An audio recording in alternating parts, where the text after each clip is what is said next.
Yes, mbahaye ikaze muri iyi video y'uyu munsi. Nk'uko bisanzwe rero, hari imibare y'ingenzi cyangwa se imibare yihariye buri telefone yose igomba kuba ifite, cyangwa se ni imashini, igikoresho cya mudasobwa gikoresha internet ndetse n'ikindi cyose ushobora kuba uri gukoresha mu bikoresho by'ikoranabuhanga, kugira ngo iyo mibare ibashe kuranga cya gikoresho mu gihe kibuze, cyangwa se mu gihe ugishakisha cyagiye mu kindi cyerekezo, cyangwa se wakibagiwe n'ahandi hantu ushobora kuba utazi.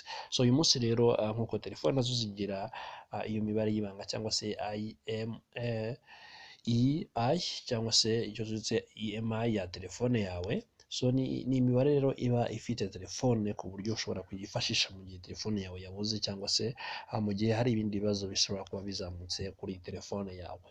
So ngiye kwereka rero ni gute wabona iyo mibare kugira ngo ubashe kuyibika muri telefone yawe. Ubundi niba uguze telefone ari nshyashya, biba ari ngombwa ngo iyo mibare ariyo ubanza kwihutira uyibike muri telefone yawe, ndetse uyandike ahantu kugira ngo ubashe kuba uyizi. Nk'uko umenya nimero ya telefone yawe, ukaba uzi ngo ni simcard ni iyi ngiyi ifite nimero, niko niyo mibare yawe ukwiye kuyimenya, kugira ngo ujye uvuga ngo iyi IMEI ya telefone yanjye ni iyi ngiyi, kuko burya nta telefone ihuza IMEI kimwe n'indi. Telefone yose ifite EMI yayo, ndetse iyo EMI yagufasha mu gihe bibaye ngombwa. Reka nkubwire ngo rero, niba utarakora subscribe hano kuri No Max TV, kora subscribe kano kanya kuri No Max TV, ukore like kuri iyi video, ndetse ukore na share kugira ngo ubashe kugera ku bantu benshi. Niba like cyangwa n'umwanditsi twandikire hasi muri comment, kugira ngo dukomeze kubana hano kuri No Max TV.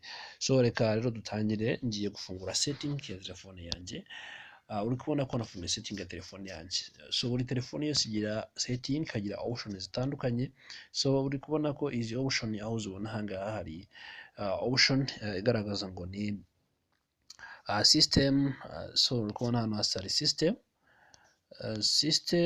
language time backup updates. So ushaka gukanda hano kuri system time backups and updates. So iyo umaze gukanda ahangaha uri kubona ko ubona options nyinshi zitandukanye bigendanye na telefone ufite. Uzagenda ubona options zitandukanye, hari izo uzagenda ubona options zigenda zihujwe, cyangwa se hari na options ziba ziri ahantu hamwe, ariko iyo uko ukanda process zose ni zimwe. Yaba telefone ufite ubwoko bwayo bwose, telefone ni zimwe muri system yazo usanga ikuyobora ahantu hamwe. So urabona ko nk'iyi rero uzatuza kuri hano kuri about. Telefone yose iba ifite about, cyangwa se ku bijyanye na telefone, ubwo ni amakuru ajyanye na telefone. Uhita hano hasi ko hari kuri about, ugakandaho. Hanyuma wamara gukanda kuri about, uri kubona ko hano hari ibintu byinshi cyane. Haba hari version ya telefone, kaza Android version ya telefone. Ngira ngo mwese muri Android version icyo imaze, cyangwa se n'icyo ushobora gukora. Urabizi neza yuko bitewe na Android version ufite muri telefone yawe, cyangwa se na version ya Android, urugero ufite nka 4 cyangwa kangahe udashobora gukoreramo, hangwa se akaba hari n'ibindi ushobora gukorera ahandi hantu mu yindi telefone, kubera ko ibintu bifite ubushobozi bwo kwakira ya version yawe. So uri kubona ko hano hasi hari andi makuru ya telefone. So amadata versions hasi yose ubona ko aba hari. Hanyuma rero ugiye gushaka IMEI ya telefone yawe, no kuzugakana hano kuri legal information. So izi legal information zitazi kuyobora kureba hehe, kureba IMEI ya telefone yawe. So urakanda hano kuri legal information. So ukona ko hano kuri legal information una third party, ukabona Google legal, kana system web view licenses. Hamwe wakanze ushobora kubona amadatas, cyangwa se ukamara ama licenses y'abandi bantu batandukanye, nimba ari third party washyizeho cyangwa se n'iki. Ariko noneho uri kubona muri status, uri kubona hano handitse ngo status ya telefone yawe. Niho hari amakuru yose atandukanye, hari phone numbers, hari signals, hari ibiki n'ibiki, hari serial numbers, hari iki n'iki n'iki. So abana ko ndaza hano muri status. Nimara kuza muri status, ndahita muzamanuke hasi, kubona ko hari serial number, bahita serial number ya telefone. So kaga serial number ya telefone bakwereka ndetse n'iki n'andi makuru yose atandukanye. So hano rero uri kubona ko hari EMI ya telefone yawe hano hasi. Ahangaha niyo EMI y'iki, niyo makuru yawe ugiye kubona yo muri telefone yawe ya EMI rero ya mibare. So reka tuhakandeho turebe.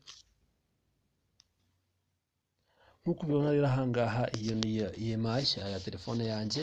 So kubona ko IMEI information ni amakuru atandukanye, hari IMEI 1 akaza ndetse na IMEI 2.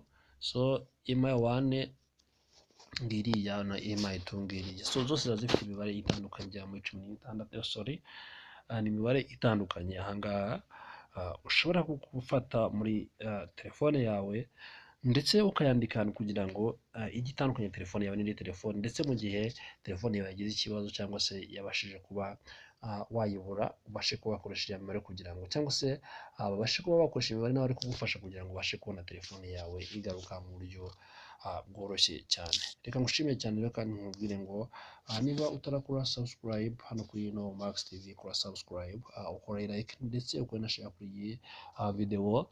Niba ufite igitekerezo cyangwa se inyunganizi twandikira hasi muri comment. Ikindi ukanda iyo nzu ku ruhande kugira ngo ujye niba hari video yasohotse umunsi ku munsi hano kuri No Max TV. Turabakunda cyane rero, mukomeze mubane natwe.